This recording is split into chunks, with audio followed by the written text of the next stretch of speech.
বর্ষা মৌসুম শেষ হলেও এখানে যেন শেষ হয় না বর্ষাকাল। বছরের বেশিরভাগ সময়ই বাড়ির আঙিনা সহ চারপাশ ডুবে থাকে পানিতে। ঘর থেকে বের হতে চাইলে বাঁশের সাঁকো দিয়ে পারাপার হতে হয় অনেককেই। শীত মৌসুমে পানি কিছুটা কম এলেও কর্দমাক্ত ও স্যাঁতসেঁতে পরিবেশ থাকে বাকিটা সময়।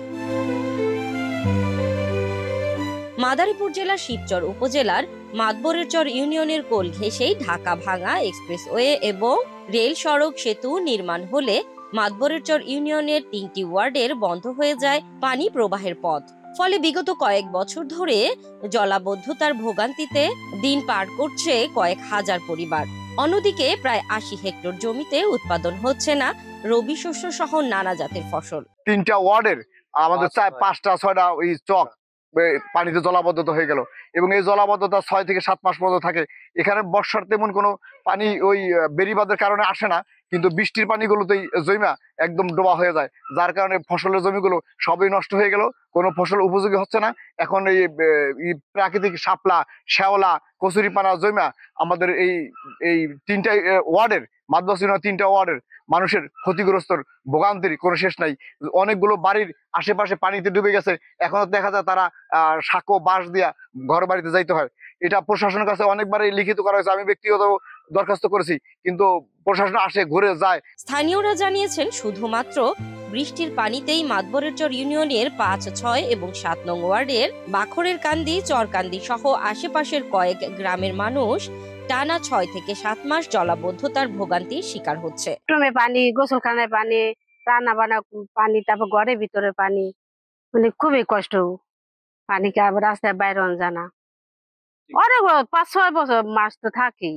এই পানি যাইতে পরে শীতের অর্ধেক যাবগা। যে জায়গা জায়গা আটকাই দিছে, এই কারণে আমাদের খুব অসুবিধা কষ্ট হইতেছে।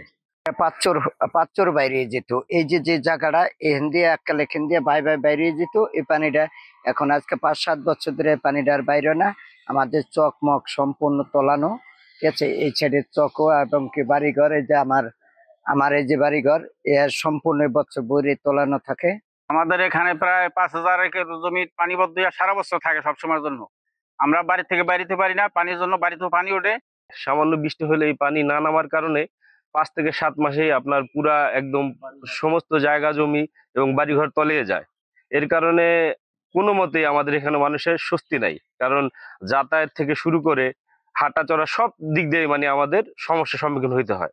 ইতোমধ্যেই জলাবদ্ধ এলাকা পরিদর্শন করেছেন শিবচর উপজেলা নির্বাহী কর্মকর্তা। এ জলাবদ্ধতা নিরসনে প্রয়োজনীয় ব্যবস্থার কথা জানান তিনি। খাল পুরানোর একটা প্রজেক্ট নিচ্ছি। হ্যাঁ জি, ওইটা আমি নিজে গিয়ে সরজমিনে পরিদর্শন করে আসছি। একটু ঝামেলা আছে, রেলওয়ের মানে জায়গাটা হচ্ছে রেলওয়ের আর কি, খালটা করতে হবে পানিটা নিষ্কাশনের জন্য।